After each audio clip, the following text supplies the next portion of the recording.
Per il Festival Suoni d'Acqua 2024 questa mattina si è tenuto all'Auditorium San Nicolò di Chioggia il saggio finale dell'Accademia Violinistica di Chioggia del maestro Dejan Bogdanovic, evento che si è svolto in collaborazione tra Musica Chioggia e la Regione Veneto, quindi Arteven. Gli artisti si sono sbizzarriti con grande maestria e padronanza degli strumenti violino e pianoforte, che più che a un saggio si è assistito a un vero e proprio concerto. Il maestro Bogdanovic si può dire che a Chioggia abbia la sua seconda casa e i suoi corsi hanno un importante successo internazionale.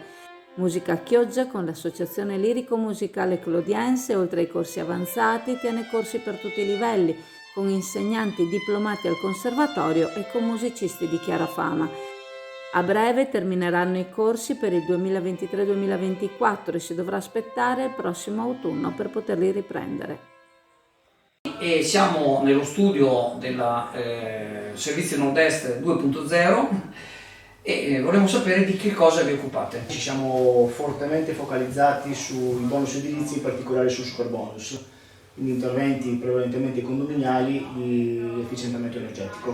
Il superbonus esiste ancora, fino al 31/12/2024 l'incentivo è stato ridotto al 70% e fino al 31/12/2025 è stato ridotto al 65%. Per maggiori informazioni su superbonus e agevolazioni fiscali per le ristrutturazioni edilizie, Servizi Nord-Est 2.0, via Bembo, Sottomarina di Chioggia, Venezia.